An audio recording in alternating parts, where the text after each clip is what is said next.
Enough, a black woman said firmly in the middle of a luxury bank in downtown Atlanta when she came to request access to executive-level services that required clients to have a minimum net worth of $25,000. The bank staff questioned her income, refused to serve her, and even attempted to remove her. What they didn't know was that the very person they were trying to throw out would end up changing the course of their futures and their entire careers. Before we continue, I would like to know where in the world you are watching this story from. Let us know your thoughts in the comments below, and be sure to subscribe so you never miss out on inspiring and impactful stories like this one. The grand marble lobby of Monarch Legacy Bank shimmered beneath the pale glow of crystal chandeliers. It was a Tuesday afternoon in downtown Atlanta, and everything about the space was designed to impress. The air smelled faintly of polished wood and old money. Gold-rimmed signage pointed silently toward private banking, corporate services, and executive access. The floors gleamed as if no ordinary footsteps had ever touched them. This wasn't just a bank. It was a monument to wealth and control. Dr. Nia Holloway stepped through the front entrance, her heels clicking softly against the stone. She moved with quiet confidence, her stride, even posture upright, and her gaze focused ahead. Her skin was the shade of deep mahogany, smooth and radiant against the contrast of her charcoal gray suit. The suit fit like it had been tailored by someone who understood power. A soft burgundy leather briefcase hung from her right hand, its corners embossed with subtle initials NH. Nia was 42 years old, and everything about her said she belonged here. But as she approached the reception area labeled Executive Banking, the atmosphere began to shift. It was subtle at first, a slight tightening of posture from the receptionist behind the counter, the curious glance of a man in a navy suit seated nearby. And then came the voice. Flat, dismissive. You'll need to head over there. This section is for private clients only. The woman speaking couldn't have been older than 24. Her name tag read Ava. Her tone held no warmth, no welcome, just an automatic assumption layered beneath corporate polish. Nia paused, not out of confusion, but to let her voice settle. She kept it calm. I'm here for corporate-level account services. Ava didn't respond immediately. She blinked slowly, her lips tightening just slightly before she tilted her head and asked with the same flat tone, Do you have an appointment? The question floated in the air like a challenge. Nia had heard it before, not just the words, but the way they were always delivered when someone assumed you were in the wrong place. Her heart rate didn't change. She had learned a long time ago how to keep her voice steady when everything around her tried to rattle her calm.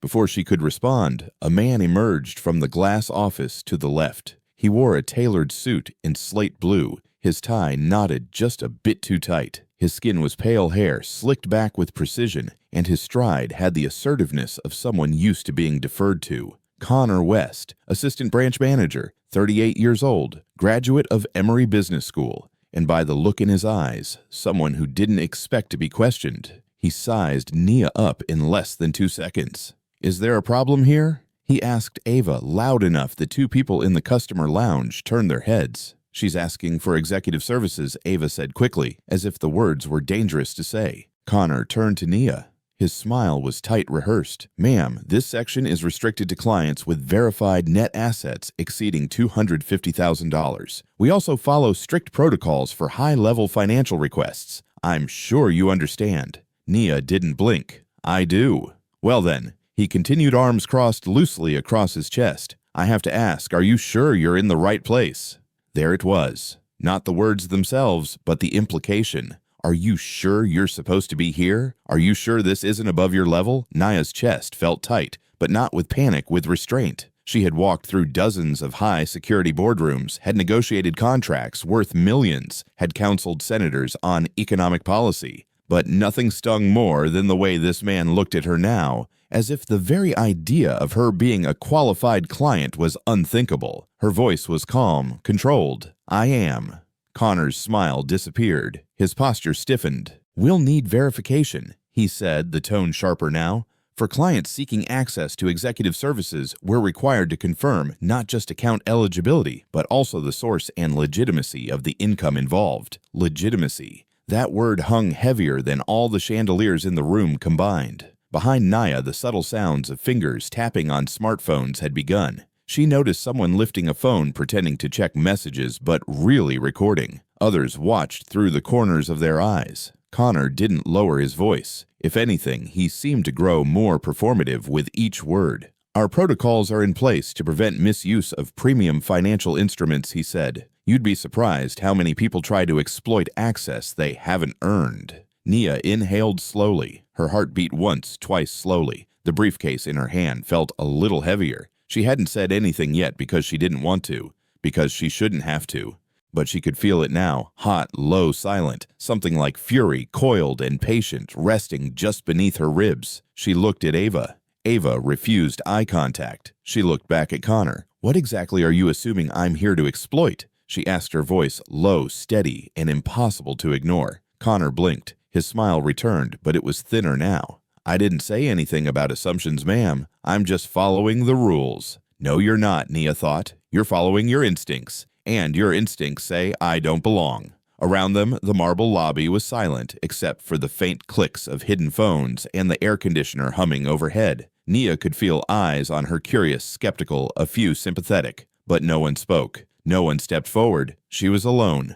Again. She stood motionless, her heels planted firmly on the stone. She didn't look down. She didn't move. And she didn't reach for the credentials that sat inches away in her briefcase. Let them squirm, she thought. Let them show who they are first. In that moment, the emotions wrapped tight beneath her skin weren't rage or panic. They were something heavier, more exhausted, because this wasn't the first time, and it wouldn't be the last. And that, more than anything, was the wound that kept getting reopened. Not the insult, not even the public humiliation, but the sheer repetition of it all. The idea that even now, even here, even with every accomplishment and credential to her name, she was still someone who needed to prove she belonged. Still someone who could be denied a seat at the table she helped build. Still someone who had to stand there and take it while the room decided whether or not she was worthy of basic dignity. Connor shifted his weight, sensing that his authority was slipping just a bit. "Look," he said a little more gently now, "I'm not trying to cause trouble, but we do need documentation. For your protection as well as ours." It was meant to sound cooperative. It sounded patronizing. Nia didn't answer. Not yet. She didn't owe them her resume. Not at this moment. Not when the first instinct was to dismiss her. So she waited, in silence, unmoving, unapologetic. And as the seconds ticked by, the tension in the room only grew louder. People didn't need to speak to feel the unease. They didn't need to shout to know something wasn't right. Even those who didn't understand why they felt uncomfortable knew they were watching something wrong unfold. And somewhere in the corner of the lobby, a young black man in a hoodie whispered to the woman beside him, "Why they always do us like that even when we show up right?" The woman didn't answer. She didn't need to, because everyone in that lobby already knew the answer.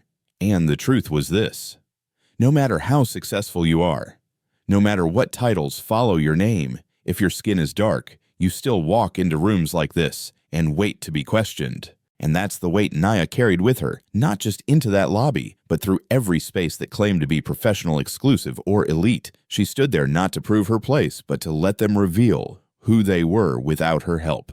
Let them speak. Let them judge. Let them pile on the assumptions like bricks on her back. Because the longer they talked, the more obvious the truth would become.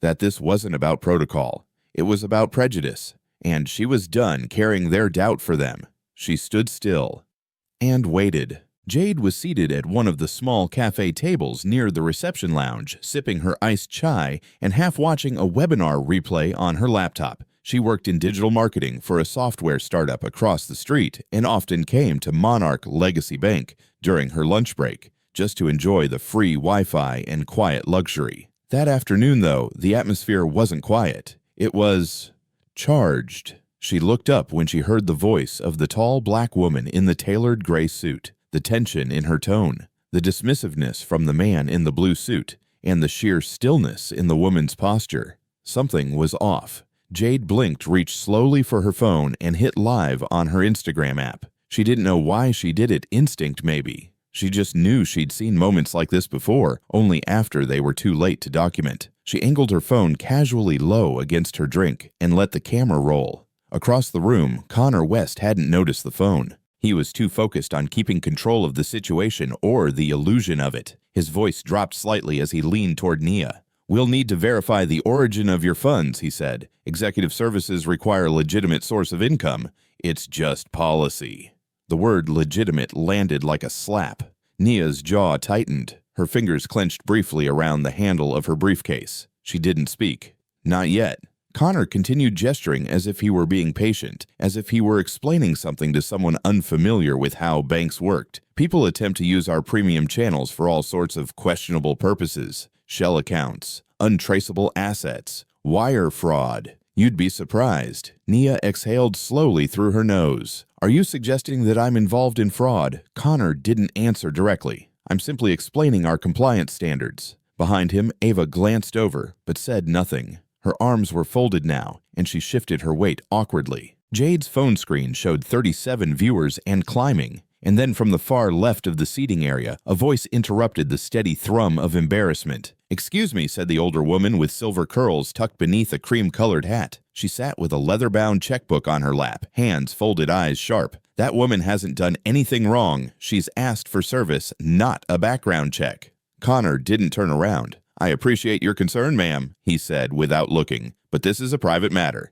Bob Givens didn't budge. "I've banked here for over 40 years, she said more firmly now. "My late husband helped secure your first federal charter, and I've never once seen someone asked to explain their income just for walking through the door." Nia finally turned slightly toward the voice. Her eyes met the older woman's. There was something steady there, something strong. But Connor, still facing forward, ignored her. He was locked in, fixated on control. "I'm simply doing my job," he said flatly, "and that job includes accusing people before they speak," Mrs. Givens replied. Connor finally turned, then glancing briefly in the woman's direction before returning his focus to Nia. "We need to be cautious," he said, his voice louder now, aimed not just at Nia, but at everyone watching. "Executive services are not for casual walk-ins. There are protocols for a reason." From Jade's screen, the viewer count jumped to 112. In the background, hushed whispers began. "She didn't even raise her voice," someone said quietly. "They wouldn't treat me like that," muttered a man in a tan blazer.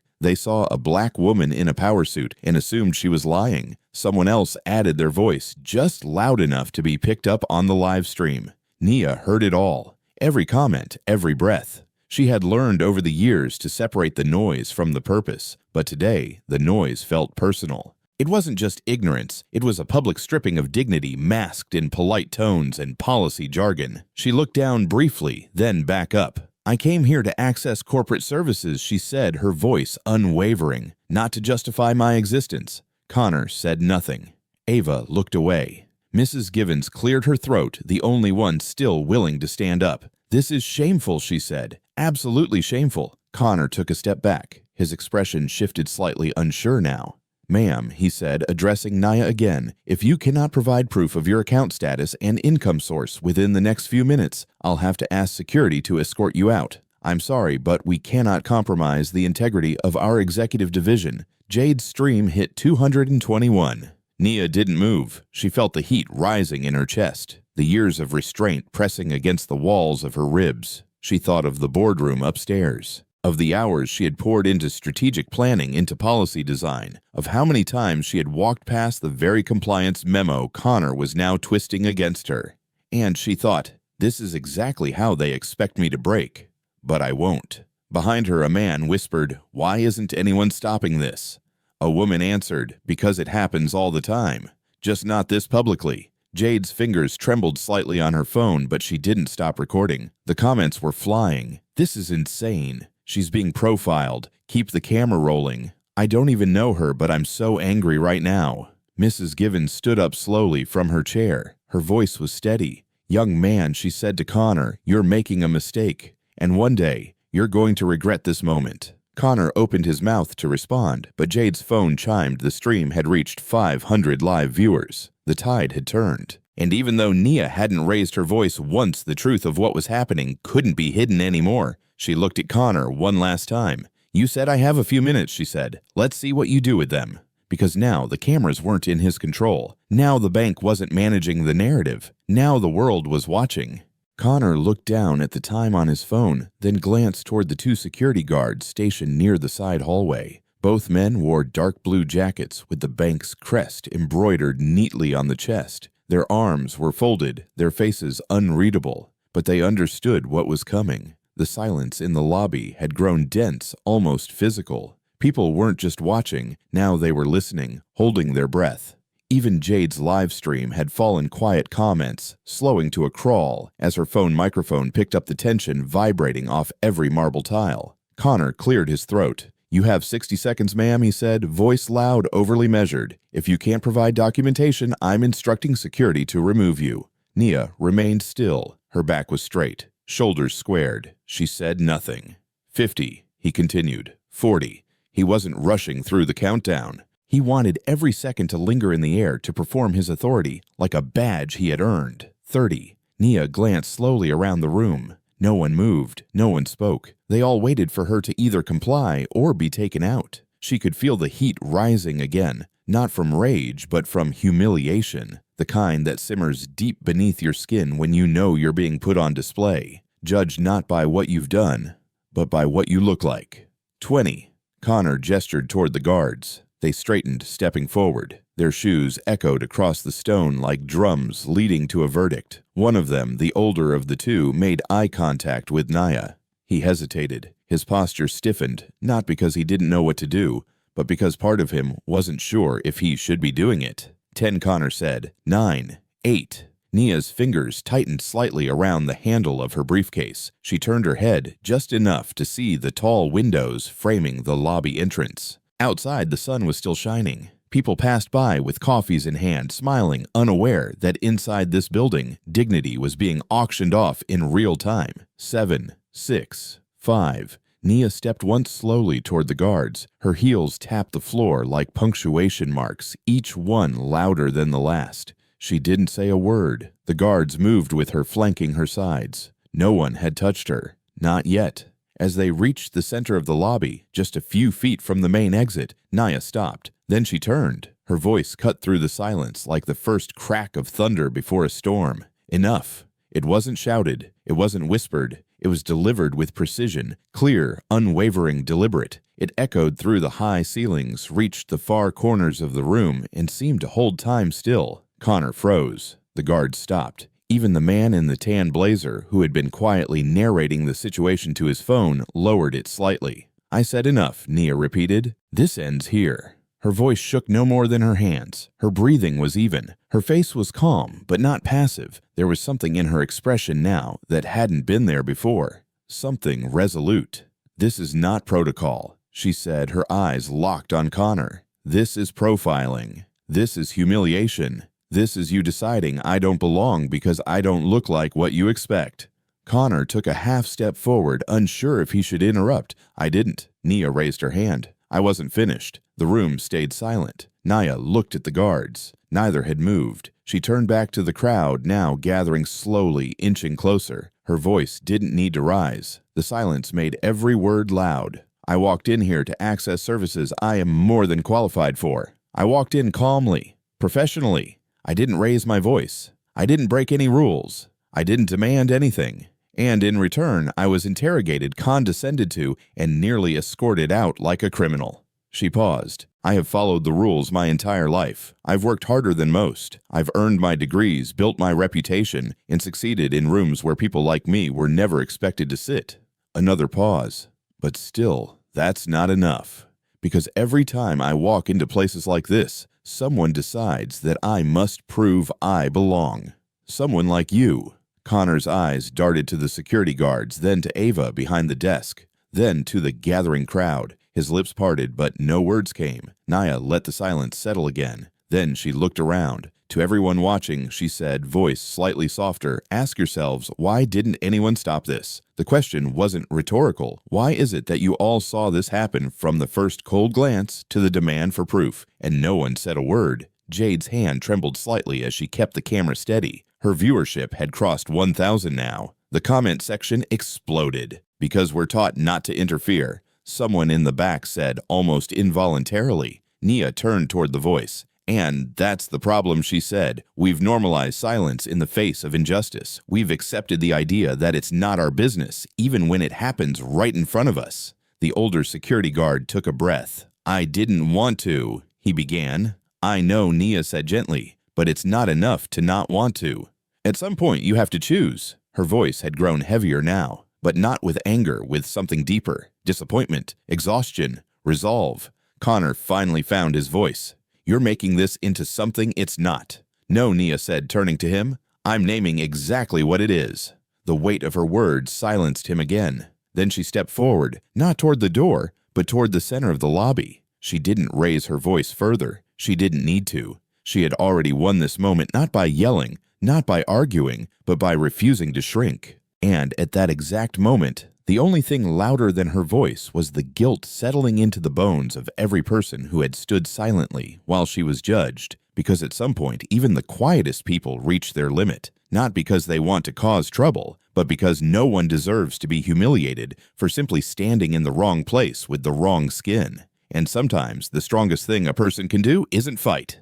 It's say enough. And mean it. The silence that followed Nia's defiant enough still hadn't broken. She stood motionless, her body relaxed but commanding, while Connor West remained frozen a few steps behind her. The security guards hadn't moved, neither had the rest of the staff. The customers in the waiting area shifted uncomfortably, glancing back and forth between Nia and the bank's employees, unsure whether they were watching a mistake unfold or a reckoning. Then slowly, and with quiet precision, Nia bent down and placed her briefcase on the marble floor. She unlatched the brass clips, the click echoing in the stillness like a gavel strike in a courtroom. Connor took a single step forward. "What are you doing?" he asked. His voice was wary, now cautious. Nia didn't answer right away. She reached inside the briefcase, fingers steady, her breathing calm. She withdrew a small black leather card holder and opened it slowly. From it, she slid a single embossed business card between her fingers. Then she walked toward the nearest counter where Ava was still frozen behind her terminal and placed the card flat on the surface face up. Perhaps Nia said evenly, "You'd like to verify this."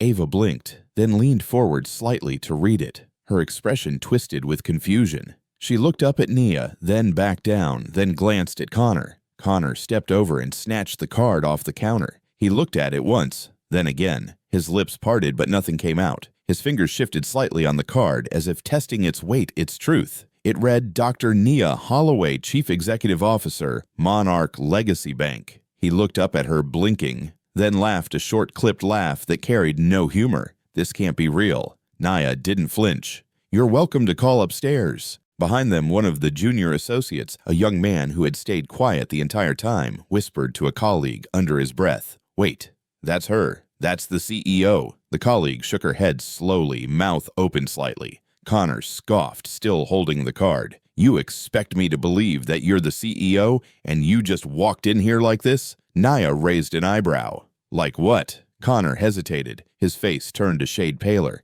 "I just mean no announcement, no security, no prior notice." Nia's voice was calm, but the edge in her tone was unmistakable. "So I don't fit your idea of what a CEO looks like." He swallowed. "That's not what I said. It's exactly what you said." Behind them, the sound of doors opening cut through the awkward pause. 3 figures stepped into the lobby from the private elevator hallway at the rear of the bank, each one moving with quiet urgency and unmistakable purpose. The first was Ellen Price, the general counsel of Monarch Legacy Bank. Tall, composed, dark gray suit eyes, sharp as glass. Behind her walked Lawrence Eng, Chief Human Resources Officer, mid-50s, thoughtful, clipboard in hand. The third was Sophia Ramirez, Strategic Operations Advisor to the board, compact, efficient, precise in movement and expression. All 3 scanned the lobby quickly. Ellen's eyes landed on Nia first. She didn't hesitate. "Dr. Holloway," she said loud enough for everyone to hear. "I apologize for the delay. We were notified just moments ago. Are you all right?" Nia gave a small nod. "I am now. Jade's live stream viewer count hit 10,000. Connor turned to the new arrivals, his mouth moving, but no words forming. Ellen glanced at him, her expression unreadable. "Is this the manager on duty?" she asked. "He's the assistant branch manager," Ava mumbled from behind the counter. "The manager's in a call upstairs." Ellen's voice was professional but cold. "Thank you. He'll be relieved of customer-facing duties immediately." Connor opened his mouth again. "I didn't." Sophia Ramirez cut in smoothly. "You'll have a chance to make a statement later." The air shifted in the lobby. Tension turned into confusion, then disbelief. Jade lowered her phone just slightly, her eyes wide. She whispered to the woman next to her, "She really is the CEO." The woman nodded slowly. They tried to throw out their own boss. Mrs. Given, still standing off to the side, let out a short breath and shook her head. "Well," she said softly, "I suppose this is the part where we all learned something." Connor stepped back, still holding the business card like it might burn his hand. I thought she was making it up," he said, his voice small now. "I was just following standard procedure. I didn't know who she was." Lawrence Ng stepped forward, now joining the group. "And that's the problem," he said, "because you didn't need to know who she was. You just needed to treat her like a human being." Connor looked around, searching for something support explanation escape, but found none. Ava was staring straight ahead, her face pale. The security guards stood in place, unmoving. The customers in the lobby, once quiet and unsure, were now fully alert. This was no longer an awkward encounter. This was a public reckoning. Ellen stepped beside Nia. "We've moved the board meeting to the executive floor," she said gently, "whenever you're ready." Nia nodded. She looked once more at Connor, not with anger, not with satisfaction, but with a kind of profound, exhausted clarity. "You made a choice," she said. "Now you'll live with it." Connor finally handed back the business card, his fingers trembling.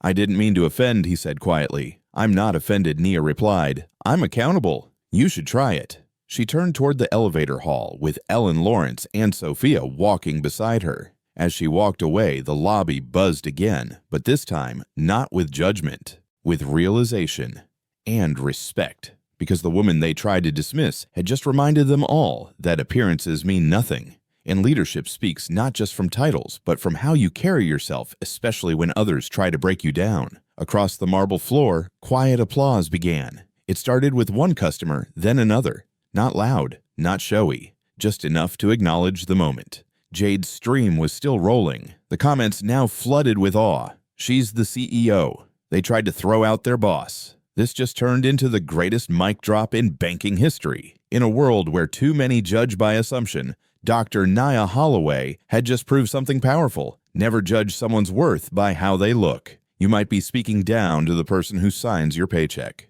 The boardroom on the 47th floor of Monarch Legacy Bank was built to impress polished walnut walls, recessed lighting, and a 12-seat mahogany table that had hosted decades of corporate decisions. But today, none of that mattered. Today it wasn't the furniture that held power. It was the truth that was about to be laid bare. Dr. Nia Holloway stood at the head of the table, her tablet in hand. She wasn't flanked by assistants or executive aides. She stood alone, tall, and composed her expression, focused her presence, unmistakable. The members of senior leadership, 11 people in total, sat around the table, along with the branch manager, Patricia Monroe, and assistant manager, Connor West. Patricia sat with her shoulders stiff, eyes low. Connor looked pale, hands folded in his lap, a fine sheen of sweat forming above his brow. His jaw twitched every few seconds, but he said nothing. He hadn't said a word since he'd been escorted into the room by the head of security and told to take a seat. For transparency purposes, Ellen Price had said. Nia looked up, scanning the room.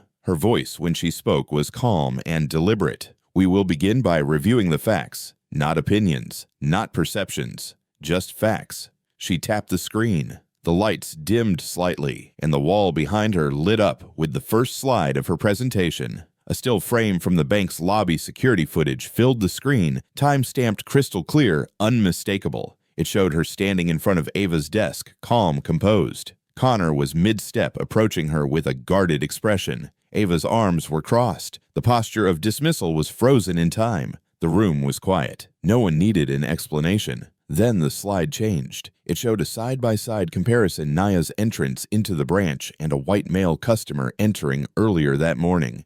The latter had been greeted with a smile and ushered directly to a private window without being asked a single question. Nia didn't narrate. She didn't need to. The truth was there in the image. Next slide. Average customer service time. Flagship branch, the title read. Below it, 2 columns. On the left, white customers 4 minutes and 18 seconds. On the right, black customers 13 minutes and 6 seconds. A weighted pause followed. Someone at the far end of the table let out a breath through their nose. It was soft but audible. Nia spoke again, her voice steady. "This data comes from our internal customer interaction logs. These numbers are pulled from 150 recent transactions. They're not theoretical. They're real." Connor shifted in his seat. She clicked forward. A new slide appeared, escalated incidents by race last 12 months. White customers, 8. Black customers, 52. Nia paused. That means 74% of escalations occurred with black clients, despite the fact that only 31% of our customer base identifies as black. Patricia looked like she wanted to disappear. The numbers spoke with a sharpness no apology could soften. The next slide displayed a scrolling list of anonymous customer complaints, each one clipped and color-coded. Was treated like a suspect when asking about small business accounts. Felt humiliated for needing to prove where I got my income. Security followed me to the exit like I had stolen something. No names, no faces, but all real. Nia let the list scroll slowly, silently. These are voices we chose not to hear, she said. Connor spoke for the first time, barely above a whisper. I didn't know the data looked like that. You didn't need the data, Nia replied without turning. You had your own eyes. You watched me walk in. You heard me speak. But still, you assumed I was in the wrong place. Connor looked down. Patricia finally raised her head slightly. I didn't mean for any of this to happen. Nia turned toward her now. But it did. Patricia opened her mouth, closed it again. Nia faced the room fully. What happened in the lobby wasn't just a mistake in judgment, she said. It was the result of patterns that this institution has allowed to exist unchallenged for far too long. She clicked again. Now the wall displayed charts, line graphs, bar charts, trend comparisons. Over the past year, the rate at which black clients were asked to provide extra documentation is nearly 3 times higher than that of white clients requesting the same services. Lawrence Ng, the chief human resources officer, leaned forward. We've conducted reviews, but not this in-depth. That's the problem, Nia said. We keep reviewing procedures, but never culture. We tweak scripts, but ignore behavior. We teach staff to ask questions, but not how to question their own bias. Ellen Price spoke next. This isn't just about optics. These discrepancies could expose us to serious legal consequences. The Equal Credit Opportunity Act, the Fair Housing Act, the Community Reinvestment Act, they all require equitable treatment in banking services. This data alone is enough to trigger federal inquiry. Nia nodded. We've been lucky until now. But that luck ran out the moment 10,000 people watched a live stream of their CEO being profiled in her own bank. The words hung heavy. Connor's hands trembled now. He tried to speak again. I thought I was protecting the bank. You were protecting your assumptions, Nia replied. And in doing so, you put this entire institution at risk. Patricia rubbed her forehead. Her voice came out flat. I never imagined you'd be the CEO. Nia didn't react. That's exactly the point. You didn't imagine it, because in your mind, someone who looks like me couldn't be. No one spoke after that. Nia turned back to the screen. I'm not showing you this because I want apologies, she said. I'm showing you this because I want change. She let the room sit in silence for a moment longer. Then she closed her tablet. And I don't want it next quarter or next year. I want it now. The message was clear. The time for denial was over. The numbers were real. The impact was measurable. The damage had been done. Now came the decision every institution must eventually face, not whether they meant to discriminate, but whether they were willing to admit that they had, and do something about it, because racism isn't just a personal feeling. It's patterns, it's policies, it's results. It's 13 minutes instead of 4. It's 52 escalations instead of 8. And until the numbers change, the culture won't. Nia walked to the door of the boardroom but paused before leaving. She looked at every person in the room, one by one. From this point on, she said, no one gets to claim ignorance. You've seen the data. You've watched the footage. You've heard the complaints. She met Connor's eyes last. So what you do next will define who you are. Then she opened the door and walked out, leaving behind the truth and the weight of it for them to carry. The boardroom remained heavy with silence after Dr. Nia Holloway stepped out. No one moved, no one spoke. The screen still glowed faintly from the data she had presented, charts and numbers, side-by-side comparisons, and the unflinching truth of disparity. The weight of what they'd seen didn't leave with her. It lingered in every corner of that glass-paneled room. 10 minutes later, the door opened again. Nia returned not as the woman who'd been humiliated in the lobby, but as the executive leading the future of the institution. She walked with calm purpose, her tablet in hand once more. Her suit was still crisp, her presence undiminished. She didn't look angry. She didn't need to. Her strength came not from raising her voice, but from knowing exactly when to use it and when to demand others find their own.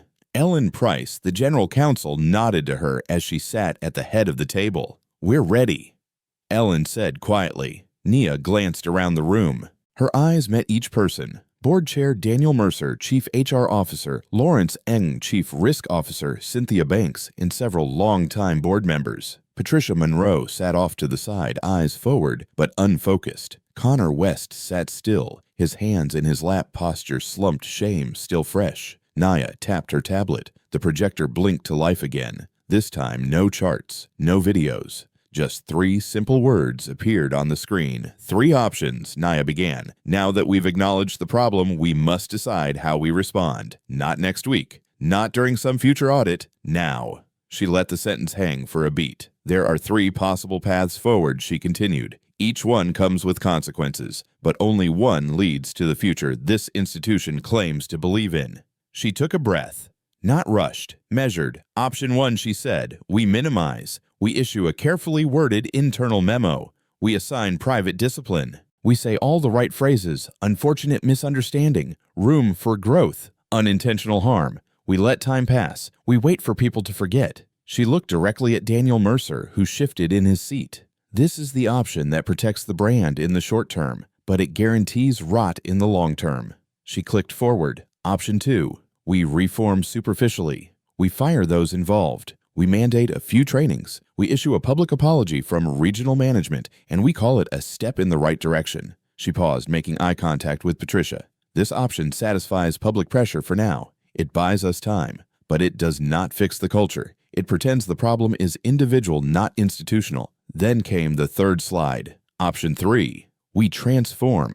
The word was bold-centered. This means a full policy overhaul. This means third-party accountability. It means tying executive bonuses to measurable progress in equity. It means changing how we recruit, how we train, how we promote, and how we listen. She looked around the table, no longer just presenting, but challenging. This option is costly. It will not please every shareholder. It will not be easy, but it is the only path that matches our values if those values still mean anything. Lawrence Eng leaned forward. What's the scope of such a transformation? Nia didn't hesitate. New employee evaluation centered on bias and inclusion. A permanent equity division with direct reporting authority to the CEO. Quarterly audits, external and transparent. A zero-tolerance policy for discriminatory incidents, regardless of position. Ellen added quietly, legal would also recommend compliance tie-ins with federal standards to reduce exposure risk. We'd be positioning ourselves as an industry leader, not a liability. Cynthia Banks, always more conservative, raised a hand.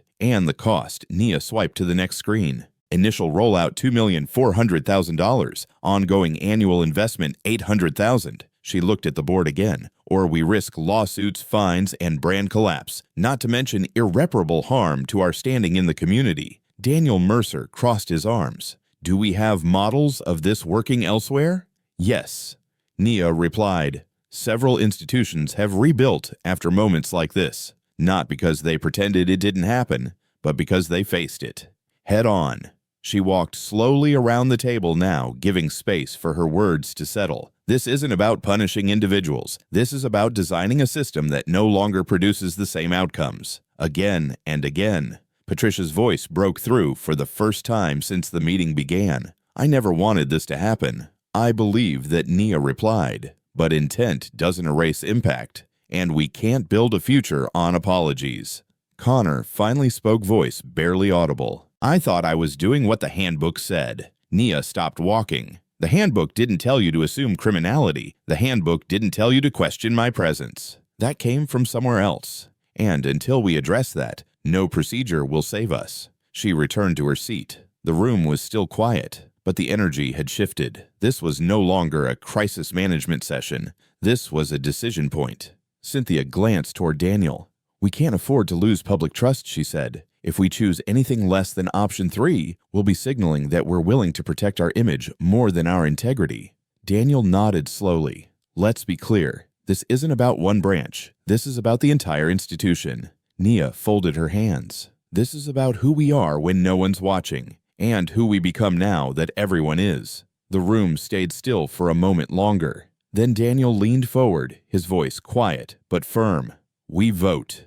Now. Hands went up around the room one by one. No delays, no abstentions, unanimous. Option 3. Full transformation. Nia let out a slow breath, then stood again. I will personally oversee implementation. We start immediately. No celebration followed, no applause, just resolve. And a sense that for the first time in a long time, the right choice had been made, not because it was easy, but because it was necessary. Because as Nia had reminded them all, no one expects perfection, but everyone demands sincerity when it's time to make things right. The morning light poured into Monarch Legacy Bank's marble lobby like a quiet promise. Just 48 hours had passed since the incident, since the moment a black woman humiliated on her own turf had turned a personal insult into a corporate reckoning.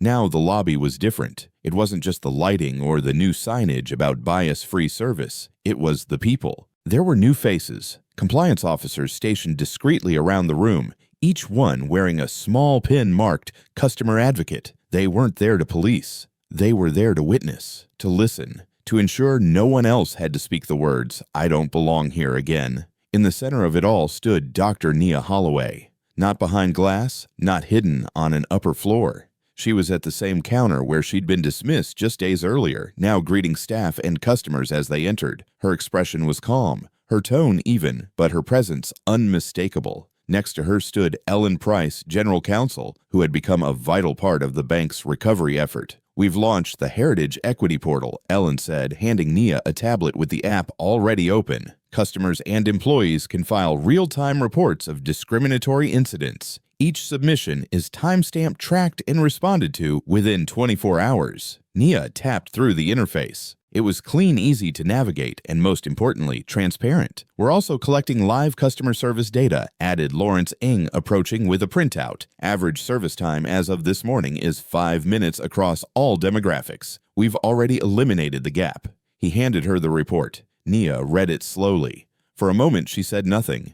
Then she looked up and nodded. "That's a start." Jade, the young woman who had live-streamed the original incident, stood nearby. This time, she wasn't a silent observer behind a screen. She was a guest speaker invited to address the board on how social media can be a tool for justice, not just outrage. When reporters asked her what had stood out the most, Jade didn't hesitate. "It wasn't just that Dr. Holloway handled the situation with grace," she said. "It's that she used her power to create a system where no one else has to prove their worth, just to be treated with dignity." Standing nearby, Mrs. Givens listened with quiet pride. She had been invited to join the bank's new Community Advisory Council, a rotating body of everyday customers with direct access to executive leadership. At 76, she was now a symbol of continuity and conscience. "My husband helped build this bank," she told a local news crew. "But what I saw this week, that was the beginning of a new legacy." Inside the staff lounge, Connor West sat alone at a small table, a man suspended between consequence and possibility. He had not been terminated, but he had been reassigned and enrolled in the bank's new Cultural Accountability Program. It was 6 months of training, community work, and internal review. Participation was voluntary. But for Connor, refusal wasn't an option. Nia had spoken to him personally the day before. "You can't undo what happened," she'd said, "but you can choose whether it defines you or whether it changes you." Connor had agreed to the terms. His first assignment was working at a financial literacy workshop in Atlanta's South Side, helping families who'd long felt excluded from banking systems. There, he would not lead. He would listen. Elsewhere in the building, Patricia Monroe sat across from HR, quietly finalizing her separation agreement. She had declined the offer to enter the same program as Connor. Her 12-year career at the bank would end with a standard severance, no fanfare, no farewell. By week's end, social media metrics showed a dramatic shift. Instead of criticism, hashtags like #MonarchEquity and #ReformInAction began trending in regional circles. News segments highlighted the bank's rapid reform efforts, citing them as a case study in crisis leadership done right. Industry eyes took notice. Within 10 days, 3 major banks had contacted Nia's office inquiring about licensing the Heritage Equity Portal. 2 national banking associations requested Nia speak at their upcoming conferences. But not every impact was public. In one quiet corner of the branch, Jessica, the young teller who had first misdirected Nia, approached her quietly between customers. "I just wanted to say, thank you," Jessica said, "not for forgiving me. I know I messed up, but for not letting me stay that way." Nia offered her a gentle look. You didn't fail because you pointed me to the wrong desk. You failed when you didn't look at me long enough to wonder if I belonged." Jessica nodded. "I've learned." Nia placed a hand on the counter. "Then keep learning and help others do the same." Upstairs, the boardroom that had once housed silence now echoed with new kinds of conversation. Compliance metrics were presented alongside diversity reports. Executive bonuses were tied to equity benchmarks. Quarterly reviews now included anonymized customer sentiment analysis, and new employees were required to attend immersive equity training within their first 60 days. Behind all of it was Nia. Not as a figurehead, but as a leader uncompromising, steady, and willing to turn outrage into overhaul. That Friday, the bank's internal dashboard lit up with its first full week of post-reform metrics. Customer satisfaction had risen by 87%. Disparity in documentation requests had dropped by 70%. Internal employee surveys showed a 42% increase in trust toward leadership. And in a small note at the bottom of the summary report, a new line had been added: 0 escalations, 0 removals. The transformation wasn't complete. It never would be, but it had begun. And as Nia stood once more in the lobby, watching customers move freely through the space that had once rejected her, she understood something deeper than policy. No institution becomes just by accident. It becomes just when someone refuses to accept anything less and builds the road forward. Because while injustice can happen quietly, so can change. One decision at a time. One standard rewritten. One leader who says, "We're better than this, and we will prove it." 6 months later, the name Monarch Legacy Bank meant something entirely different. It no longer brought to mind marble floors and unspoken rules. It stood now for transparency, equity, and a commitment to rebuild, not with statements, but with systems. And at the center of that transformation was Dr. Nia Holloway. The flagship branch, once the scene of public humiliation, had become a case study in how institutions evolve. The same lobby where Nia had once been told she didn't belong was now part of guided tours for senior executives, community leaders, and regulatory officials from across the country. Every tour began at the exact counter where the incident occurred. A brass plaque had been installed there, understated but unflinching. This space marks the moment a system broke and a leader chose to rebuild, in honor of all who've ever been made to feel they didn't belong. Jessica, the young teller from that day, was now promoted to customer experience specialist. She led the tours herself, confident, poised, and deeply empathetic. In each session, she didn't shy away from her role in the story. "I didn't see Dr. Holloway for who she was," she would say, "because I wasn't trained to look beyond assumptions. But this place changed, and so did I." In the months following the reforms, over 200 employees had gone through advanced training in cultural awareness, de-escalation, and inclusive leadership. Exit interviews revealed a drastic drop in internal bias complaints. Promotions were now being tracked against equity benchmarks, and mentorship programs were launched for Black and Brown staff members across every region. Internally, the numbers told a powerful story. Customer satisfaction scores rose by 127% across all demographics. New account openings in underserved neighborhoods increased by 89%. Employee retention saw a 76% improvement. But it wasn't just data that proved the shift, it was the people. Connor West, once the assistant manager at the center of the incident, had quietly completed his 6-month accountability program. Through the process, he'd worked in community centers, attended weekly reflection sessions, and participated in restorative conversations with customers who had previously filed discrimination complaints. When his time in the program ended, he didn't return to management. Instead, he requested to join the bank's Community Development Division, where he now helped build outreach strategies for neighborhoods long excluded from financial services. In a closed-door meeting with Nia, he said, "I know I'll never erase what I did, but I can help make sure no one else repeats it. That's what you taught me. This isn't just about forgiveness, it's about responsibility." Nia had nodded, saying only, "Then keep going." Patricia Monroe never returned to Monarch, but even her absence spoke volumes. For years, she had been seen as an immovable part of the system. Her quiet departure served as a message no position was above accountability anymore. As for the Heritage Equity Portal, it was no longer just a Monarch initiative. Banks across the country had begun adopting the platform. Regulators praised its transparency. Civil rights groups pointed to it as a model for tech-driven accountability. What began as a crisis tool became a national framework. Nia's calendar was now filled with invitations to speak, not just to banking conferences, but to schools, hospitals, law firms, places where bias hides behind professionalism. She didn't deliver keynote speeches with buzzwords. She told stories, real ones.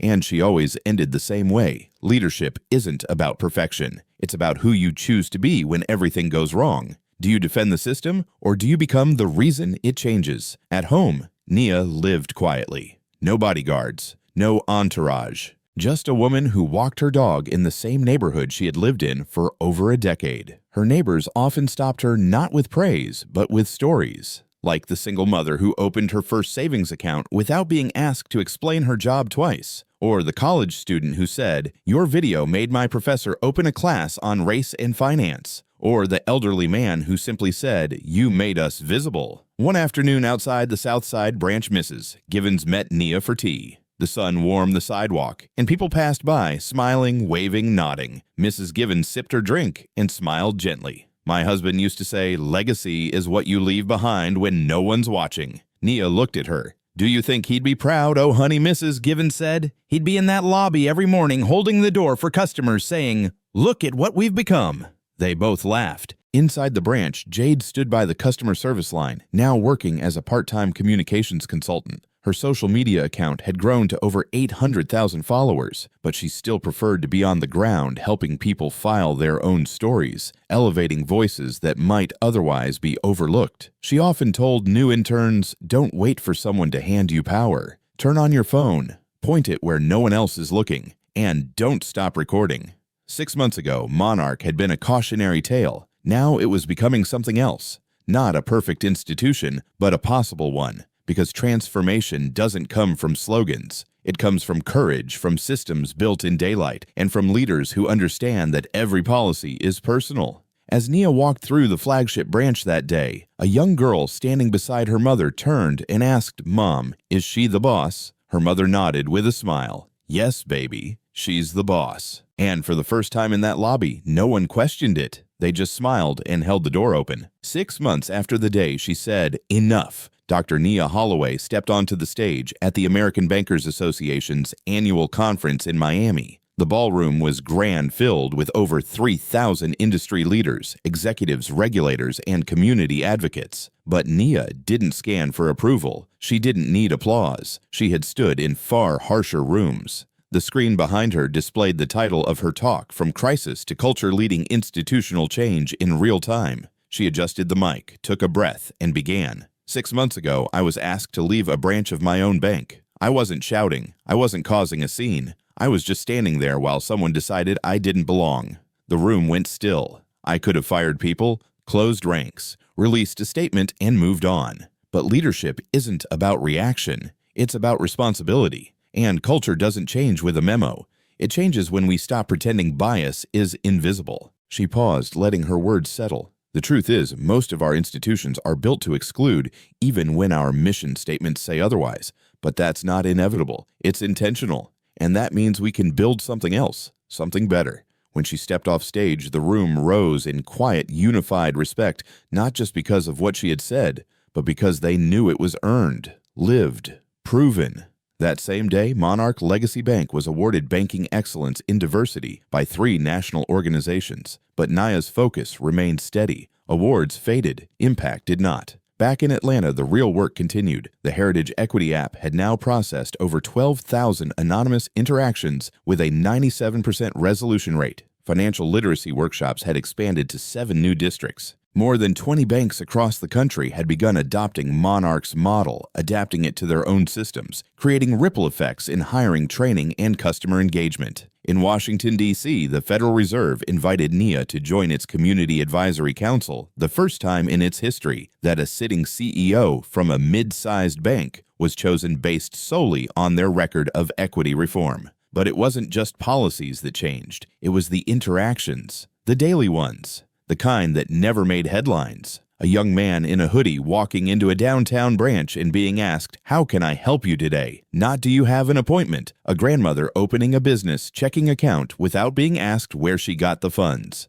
A Muslim couple greeted with the same tone of welcome as everyone else in line. Change wasn't loud, it was quiet, repetitive, real. And that's what made it powerful. One Saturday morning, as Nia arrived at the flagship branch for a surprise walkthrough, she was met at the door by a security guard she hadn't seen before. A tall man with salt and pepper hair and a calm demeanor. He smiled. "Welcome, Dr. Holloway," he said, holding the door open. "Glad to have you here." She stopped, looked him in the eye. "You know who I am, I do. They made sure we all did. Not just your name, but your story. They said we're not just protecting the building anymore. We're protecting the standard." Nia smiled. "What's your name, David?" he replied. "Been here 2 weeks. It's an honor." She stepped inside and found Jessica training 2 new tellers on how to handle difficult conversations without judgment. Jade was interviewing a customer who'd filed a recent complaint, making sure the story didn't get lost in a report. Connor was helping a teenager open his first checking account, taking time to explain every detail without rushing or assumption. And at the customer service desk sat Mrs. Givens, no longer just an advisor, but the public face of the Monarch Community Trust Fund. Under her guidance, the fund had grown to over $2 million in loans and grants for minority-owned businesses, youth programs, and housing stability efforts. Later that day, during a closed-door leadership meeting, Nia stood one last time to address her team. The people who had walked through every step of the transformation. Some had doubted, some had resisted, but they had all stayed and changed. She looked at them not as a CEO above them, but as someone who had stood on that same marble floor and refused to leave quietly. "We did something few institutions ever do," she said. "We told the truth. Then we rebuilt ourselves around it. And if we keep doing that, we won't just run a better bank. We'll be a model for every place that still tells people they don't belong." She paused, because real legacy isn't what we print on the wall. It's how we make people feel when they walk through our doors. There were no dry eyes in the room, not because of sentiment, but because everyone in that space had lived the before. And now they were part of the after. That evening, Nia returned home, took off her heels, and sat quietly on her balcony. The Atlanta skyline blinked in the distance, and the cool air carried a stillness she hadn't felt in months. She thought about the woman she'd been that day, walking into her own bank, being told she didn't belong, and standing her ground anyway. She smiled, because now that moment wasn't just a wound, it was a foundation, not just for change, but for something permanent, a new legacy, built not on appearance, but on truth, not on control, but on courage. And it all began with one word enough, and the decision to mean it. The story of Dr. Nia Holloway wasn't just about injustice, it was about the quiet, powerful choice to stand firm in dignity when the world tries to shrink you. It reminded us that real leadership begins when we refuse to mirror the disrespect we receive and instead choose to respond with clarity, courage, and grace. What Nia taught us is simple, but profound. True strength doesn't come from titles or positions. It comes from the way we treat people. It comes from the silence we break, the truth we speak, and the change we're brave enough to build, even when it's uncomfortable. And now, we'd love to hear from you. Have you ever been in a situation where you felt invisible, misunderstood, or dismissed for who you are? What helped you keep going? What did you wish others understood? Take a moment to share your story in the comments. You never know who it might comfort, who it might inspire. If this story moved you, if it reminded you of something real and important, please consider subscribing to our channel. Your presence here helps us continue creating stories that shine a light on justice, empathy, and the quiet strength inside us all. Thank you for being here, for listening, and for believing, like Nia, that change always begins with one person choosing not to look away. Join us to share meaningful stories by hitting the like and subscribe buttons. Don't forget to turn on the notification bell to start your day with profound lessons and heartfelt empathy.